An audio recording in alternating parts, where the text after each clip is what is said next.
ഇന്ന് പിണറായി വിജയൻ്റെ മുഖ്യമന്ത്രിയുടെ പ്രതികരണം വന്നിട്ടുണ്ട്. ഇത് RSSൻ്റെ അജണ്ടയാണ്, പ്രത്യേക ഉദ്ദേശത്തോടു കൂടിയാണ് ഇത് പ്രദർശിപ്പിക്കുന്നതെന്ന് അദ്ദേഹം പറയുന്നു. ഇതുകൊണ്ടുണ്ടാകുന്ന അപകടങ്ങളെക്കുറിച്ച് സൂചിപ്പിക്കുകയും ചെയ്യുന്നു. കോൺഗ്രസിൻ്റെ ചില നേതാക്കളുടെ പ്രതികരണങ്ങളും വന്നിട്ടുണ്ട്. പക്ഷേ രാഷ്ട്രീയ നേതൃത്വത്തിൻ്റെ ഭാഗത്തുനിന്നും സംസ്ഥാന ഭരണകൂടത്തിൻ്റെ ഭാഗത്തു നിന്നും ഇതിങ്ങനെ കൈകാര്യം ചെയ്താൽ മതിയോ? ഇത്രയും ഒരു ഉപദേശ രൂപത്തിലുള്ള അല്ലെങ്കിൽ വലിയ വിമർശനങ്ങൾക്കൊന്നും മുതിരാതെയുള്ള ചില അഭിപ്രായ പ്രകടനങ്ങൾ, അത് മതിയോ? പോരാന്ന് തന്നെയാണ് എൻ്റെ അഭിപ്രായം.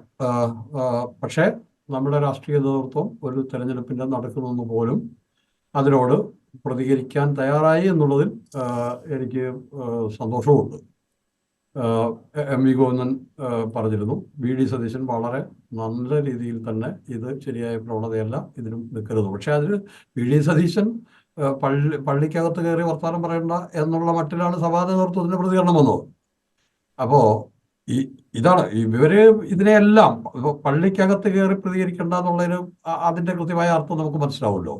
VD സതീശൻ പള്ളിക്കകത്ത് കയറി പ്രതികരിക്കേണ്ട എന്ന് പറയുമ്പോൾ ഈ സഭാ നേതാവ് ഉദ്ദേശിച്ച കാര്യം എന്താണെന്ന് മനസ്സിലാവും. പക്ഷേ ഇതിപ്പോൾ തെരഞ്ഞെടുപ്പ് സമയത്ത് ആയിട്ട് പോലും ഇത്രയും പ്രതികരണം വന്നതിൽ ഞാൻ നേരത്തെ പറഞ്ഞ പോലെ സന്തോഷവാനാണ്. പക്ഷെ ഇതല്ല നമ്മുടെ രാഷ്ട്രീയ നേതൃത്വം ഇതിനെ ഇത്തരം ശക്തികളെ ഒറ്റപ്പെടുത്താൻ മതേതര രാഷ്ട്രീയത്തിൽ വിശ്വസിക്കുന്ന എല്ലാ പാർട്ടികളും, അത് കമ്മ്യൂണിസ്റ്റുകാരുടെ മാത്രം ചുമതലയല്ല, കോൺഗ്രസ്സുകാരുടെയും മാത്രം ചുമതലയല്ല, മതേതര രാഷ്ട്രീയത്തിൽ വിശ്വസിക്കുന്ന മുഴുവൻ ആളുകളും ഇത്തരം പ്രവണതകളെ സമൂഹത്തിൽ ഒറ്റപ്പെടുത്താൻ പ്രവർത്തിക്കേണ്ടതാണ്. പിന്നെ രാജീവ്, മതങ്ങൾക്ക് വേറൊരു ശക്തിയുണ്ട്. നമ്മുടെ മുഖ്യധാര രാഷ്ട്രീയ പാർട്ടികൾക്ക്, അത് കോൺഗ്രസ് ആയാലും ഇടതുപക്ഷമായാലും ബാധിച്ചിരിക്കുന്ന വലിയൊരു അസുഖമുണ്ട്. അതായത്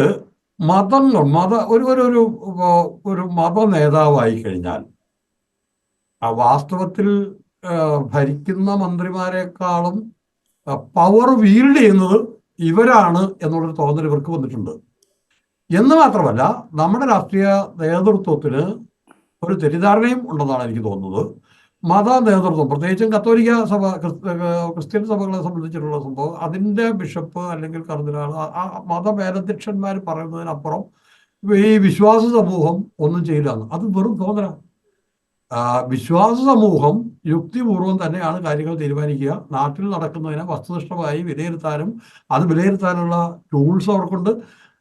ഈ മെത്രാന്മാരുടെയോ അല്ലെങ്കിൽ ഇതുപോലെയുള്ള നമ്മൾ നേരത്തെ ഇപ്പോൾ ഈ ഇടുക്കി രൂപതയിൽ പറഞ്ഞതുപോലെയുള്ള മത നേതൃത്വത്തിന്റെ തിട്ടൂരങ്ങളെ അപ്പടി അനുസരിച്ച് രാഷ്ട്രീയ ജീവിതം നയിക്കുന്നവരാണ് ഈ മത അനുയായികളും വിശ്വാസികളും എന്ന് നമ്മുടെ രാഷ്ട്രീയ നേതൃത്വം തെറ്റിദ്ധരിക്കുന്നു എന്നുള്ളതാണ് പ്രശ്നം. അതുകൊണ്ട് ഇവരെ പിണക്കാൻ രാഷ്ട്രീയ നേതൃത്വം തയ്യാറാവുന്നില്ല. പക്ഷെ ഏതായാലും ഈ തെരഞ്ഞെടുപ്പ് കാലത്ത് ആയിട്ട് പോലും ഇത്രയും ഒരു പ്രതികരണം നമ്മുടെ മതേതര രാഷ്ട്രീയ പാർട്ടികളിൽ നിന്നും വന്നത് നമുക്ക് ആശ്വാസകരമാണ്. പക്ഷെ ഇതുപോലെ ഈ തരം പ്രവണതകൾക്കെതിരെ ശക്തമായി നിലപാടെടുത്താൽ മാത്രമേ ഇതിനെ മുളയിൽ നുള്ളിക്കളയാൻ പറ്റുകയുള്ളൂ. റൈറ്റ്.